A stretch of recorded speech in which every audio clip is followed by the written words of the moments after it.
বিসমিল্লাহির রহমানির রহিম। প্রিয় ভাই ও বোনেরা, কোরআন মাজিদে সাবিকুন শব্দটি এসেছে।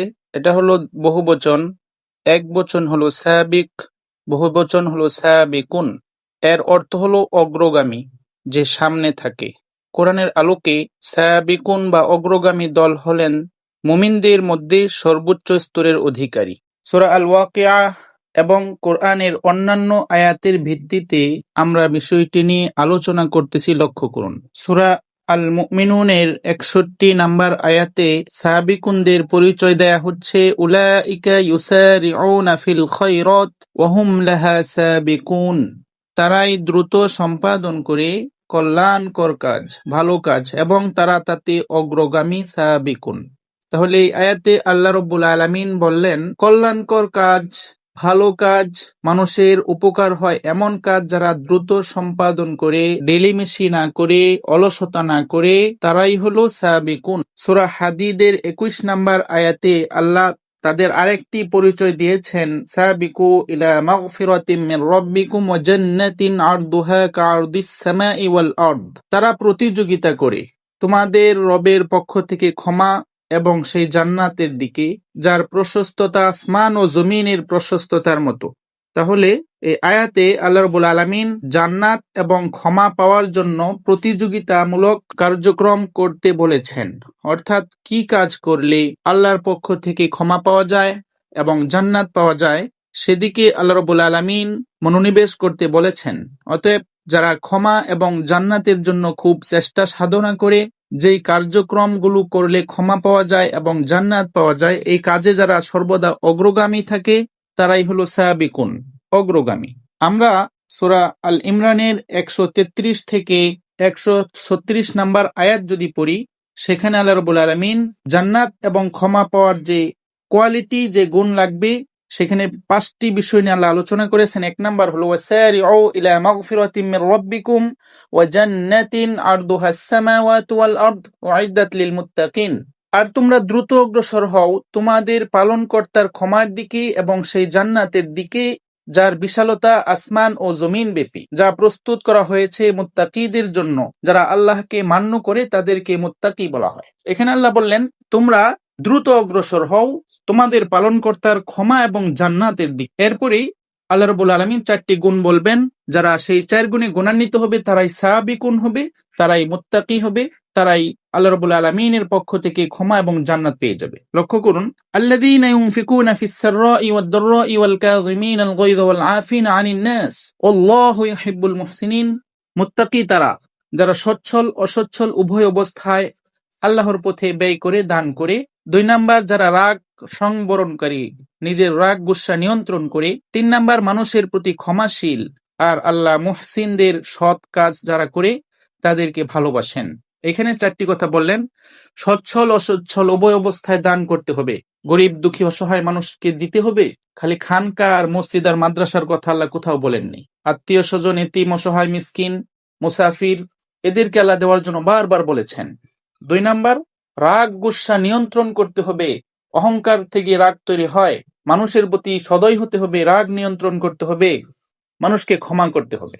রাগের বশবর্তী হয়ে প্রতিশোধ নেওয়া যাবে না। এই সমস্ত কাজ যারা করে তারাই মূলত সদাচারী বা মুহসিন, তাদেরকে আল্লাহ রাব্বুল আলামিন ভালোবাসেন। এরপর আয়াতটি দেখেন, ওয়াল্লাযীনা ইযা ফাআলু ফাহিশাতান আও যালামু আনফুসাহুম যাকারুল্লাহা ফাস্তাগফিরু লিযুনুবিহিম ওয়া মান ইয়াগফিরুয যুনুবা ইল্লাল্লাহ ওয়া লাম ইউসিররু আলা মা ফাআলু ওয়া হুম ইয়ালামুন। এবং যারা কোনো অশ্লীল কাজ করে ফেললে অথবা নিজেদের প্রতি জুলুম মানে অন্যায় করে ফেললে আল্লাহকে স্মরণ করে, তাদের পাপের জন্য ক্ষমা প্রার্থনা করে, আল্লাহ ছাড়া কে আছে যে ক্ষমা করবে, এবং তারা যা অন্যায় করে ফেলেছে তা জেনে শুনে বারবার করে না। গুনাহ হতে পারে, অপরাধ হয়ে যেতে পারে শয়তানের ধোঁকায়। এরপর আল্লাহকে স্মরণ করে তাড়াতাড়ি আল্লাহর কাছে ক্ষমা প্রার্থনা করতে হবে। আর সেই পাপ বারবার করা যাবে না, সেই পাপ থেকে ফিরে আসতে হবে। ১৩৬ নম্বর আয়াতে আল্লাহ বলতেছেন, উলাইকা জাযাউহুম মাগফিরাতুম মির রাব্বিহিম ওয়া জান্নাত তাজরি মিন তাহতিহাল আনহারু খালিদিনা ফিহা নি'মা আজরুল আমিলিন। তাদের এই পুরস্কার হলো তাদের পালনকর্তার পক্ষ থেকে ক্ষমা এবং জান্নাত, যার নিচ দিয়ে ঝর্ণাসমূহ প্রবাহিত থাকবে, সেখানে তারা চিরকাল থাকবে। আর সৎকর্মশীলদের পুরস্কার কতই না চমৎকার।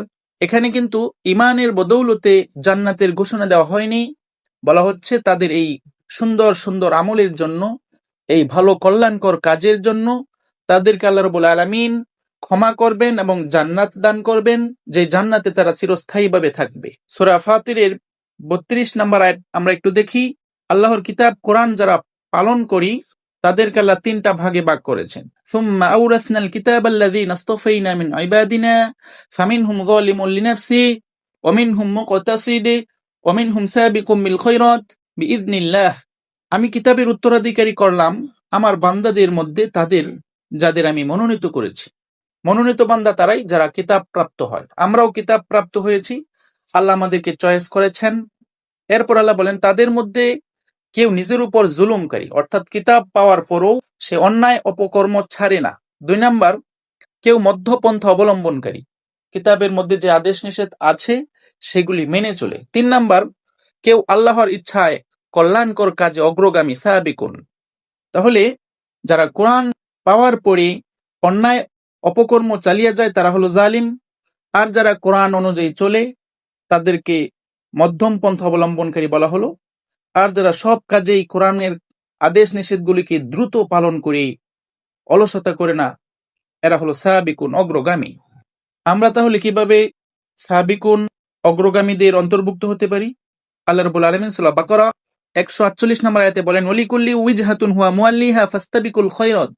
আর প্রত্যেকে রয়েছে এক একটি দিক যেদিকে তারা চেহারা ফেরায়, সুতরাং তোমরা কল্যাণ কর্মে প্রতিযোগিতা করো। এখানে আল্লাহ বলেছেন ফাস্তাবিকুল খায়রাত, তোমরা সাবিক হও উত্তম কাজে। সূরা তাওবার ১০০ নম্বর আয়াত দেখেন, ওয়াস-সাবিকুনাল আউয়ালুনা মিনাল মুহাজিরিন ওয়াল আনসার ওয়াল্লাযীনা ইত্তাবাউহুম বিইহসান রাদিয়াল্লাহু আনহুম ওয়া রাদওয়ান ওয়া আ'আদ্দা লাহুম জান্নাতিন তাজরি মিন তাহতিহাল আনহারু খালিদিনা ফিহা আবাদা যালিকাল ফাওজুল আযীম। আর মুহাজির আনসারদের মধ্যে যারা প্রথম অগ্রগামী, এখানে সাবিক বলা হয়েছে, যারা অগ্রগামী এবং যারা তাদের অনুসরণ করেছে সুন্দরভাবে কিয়ামত পর্যন্ত, এই মুহাজির আনসার সাহাবায়ে কেরামের যারা অনুসরণ করবে আল্লাহ তাদের প্রতি সন্তুষ্ট হয়েছেন, তারাও আল্লাহর প্রতি সন্তুষ্ট হয়েছে। যারা কোরআন অনুযায়ী জীবনযাপন করবে তারাই মূলত সাহাবায়ে কেরামের আদর্শে আদর্শিত হবে, কারণ নবী সাল্লাল্লাহু আলাইহি ওয়াসাল্লাম সাহাবায়ে কেরামকে কোরআনের মাধ্যমেই সংশোধন করেছিলেন। কোরআনের আদেশ নিষেধ সাহাবায়ে কেরামকে শুনিয়ে তাদেরকে এই ভালো কাজগুলো শিক্ষা দিয়েছিলেন। কিয়ামত পর্যন্ত যারা সাহাবায়ে কেরামের অনুসরণ করতে চায় একমাত্র তাদের পদ্ধতি হলো কোরআনকে মেনে চলা। কোরআন মানলেই আল্লাহ রাব্বুল আলামিন যেমনি ভাবে সাহাবায়ে কেরামের প্রতি সন্তুষ্ট হয়েছেন তেমনি ভাবে আমাদের উপর সন্তুষ্ট হবেন এবং আমাদের জন্য জান্নাত রয়েছে। সূরা ইয়াসিনে আল্লাহ বলেন, লাশ-শামসু ইয়ানবাগী লাহা আন তুদরিকাল কমারা ওয়ালাল লাইলু সাবিকুন নাহার ওয়া কুল্লুন ফি ফালাকিন ইয়াসবাহুন। সূর্যের জন্য সম্ভব নয় চাঁদের নাগাল পাওয়া, আর রাতের জন্য সম্ভব নয় দিনকে অতিক্রম করা। দিনকে অতিক্রম করে চলে যাবে, সাবেক হবে, এটা রাতের জন্য সম্ভব নয়। আর প্রত্যেকেই কক্ষ পথে বেশে বাড়ায়। এখানে আল্লাহ রাব্বুল আলামিন সাবিক শব্দ ব্যবহার করে বুঝালেন অগ্রগামী হওয়া, সামনে চলে যাওয়া। এই আয়াত থেকে বোঝা গেল আমরা ভালো কাজে প্রতিযোগিতা করব, কিভাবে আগে যাওয়া যায়। সূরা হাশরের ১০ নম্বর আয়াতে আল্লাহ বলেন, ওয়াল্লাযীনা জাউ মিন বা'দিহিম ইয়াকুলুনা রাব্বানা ইগফির লানা ওয়া লিইখওয়ানিনা আল্লাযীনা সাবাকুনা বিল ঈমান ওয়া লা তাজআল ফি কুলুবিনা গিল্লাল লিল্লাযীনা আমানু রাব্বানা ইন্নাকা রাউফুর রহিম। যারা তাদের পরে এসেছে তারা বলে, হে আমাদের রব, আমাদেরকে ও আমাদের ভাই যারা ঈমান নিয়ে সাবেক হয়েছে, অগ্রগামী হয়েছে, আগে চলে গেছে, তাদেরকে ক্ষমা করুন, এবং যারা ঈমান এনেছিল তাদের জন্য আমাদের অন্তরে কোনো বিদ্বেষ রাখবেন না। হে আমাদের রব, নিশ্চয়ই আপনি দয়াবান, পরম দয়ালু। এই আয়াতে আল্লাহ রাব্বুল আলামিন যারা সাবিক, ঈমানের দিক থেকে যারা আমাদের আগে অগ্রগামী, তাদের জন্য দোয়া করার একটি উপদেশ দিলেন। তাহলে যারা ঈমান নিয়ে আমাদের আগে চলে গেলেন তাদের প্রতি যেন আমাদের অন্তরে কোনো বিদ্বেষ না থাকে, আর আমরা যেন তাদের জন্য দোয়া করি। সূরা ওয়াকিয়ার মধ্যে আল্লাহ রাব্বুল আলামিন কিয়ামতের দিন মানুষ ৩টি দলে ভাগ হবে সেই কথা বলেছেন। ওয়াকুনতুম আজওয়াজান সালাসা ফাআসহাবুল মাইমানাতি মা আসহাবুল মাইমানা ওয়া আসহাবুল মাশআমাতি মা আসহাবুল মাশআমা ওয়াস-সাবিকুনা আস-সাবিকুন উলাইকাল মুকাররাবুন ফি জান্নাতিন নাঈম সুল্লাতুম মিনাল আউয়ালিন ওয়া কলিলুম মিনাল আখিরিন। তোমরা বিভক্ত হয়ে পড়বে ৩ দলে, অতএব যারা ডান দিকে তারা কত ভাগ্যবান, আর যারা বাম দিকে তারা কত হতভাগ্য। আর যারা অগ্রবর্তী সাবিকুন তারা তো অগ্রবর্তী, তারাই নৈকট্যশীল, নেয়ামতপূর্ণ জান্নাত অর্থাৎ জান্নাতুন নাঈমে তারা থাকবে। সুল্লাতুম মিনাল আউয়ালিন ওয়া কলিলুম মিনাল আখিরিন। তাদের বড় একটা দল হবে পূর্ববর্তীদের মধ্য থেকে, আর তাদের ছোট একটি দল হবে পরবর্তীদের মধ্য থেকে। তাহলে নবী মুহাম্মদুর রাসূলুল্লাহ আগ পর্যন্ত যারা দুনিয়াতে ছিল ওদের মধ্য থেকে একটি বড় দল সাহাবিকুন হবে, আল্লাহর নৈকট্যশীল হবে, যারা জান্নাতুন নাইমে যাবে। আর কিয়ামত পর্যন্ত ছোট দল এরা এই জান্নাতে যাবে।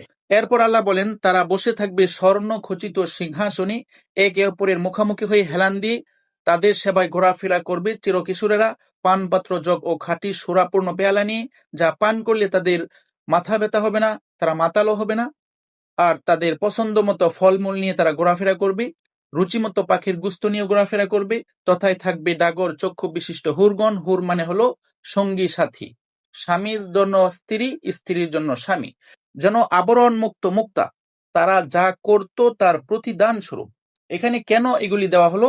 জাযাআম বিমা কানু ইয়ামালুন, সূরা ওয়াকিয়ার 24 নম্বর আয়াতে আল্লাহ বলেন, তারা যে আমল করত, যে ভালো কাজগুলি করত, সেই কাজের প্রতিদান এই জান্নাতুন নাঈম। তাহলে কখনো শুধু ঈমান, শুধু বিশ্বাসের মাধ্যমে আল্লাহ রাব্বুল আলামিন কখনো জান্নাত দিবেন না, আমলের মাধ্যমে দিবেন। তাহলে আমরা জানতে পারলাম সাবিকুন হতে হলে ভালো কাজে অগ্রগামী হতে হবে। আর কোরআনের মধ্যে আল্লাহ রাব্বুল আলামিন যে আদেশ নিষেধ পালন করার জন্য আমাদেরকে বলেছেন, সেগুলিতে যারা অগ্রগামী হবে তারাই হলো সাবিকুন। কোনো পীরের দরবারে গেলে কোনো পীরকে মেনে চললে কখনো সাবিকুন অর্থাৎ অগ্রগামী হওয়া যাবে না, বরং কোরআন থেকে পীরে ব্যবসার জন্য আমাদেরকে দূরে সরিয়ে নেবে। কোনো দরগা, কোনো মাজার আমাদেরকে সঠিক পথে নিয়ে যেতে পারে না। তাই আসুন আমরা কোরআনকে বুঝে কোরআনের মধ্যে যে সমস্ত আল্লাহ রাব্বুল আলামিনের আদেশ নিষেধ রয়েছে সেগুলি বাস্তবায়ন করি।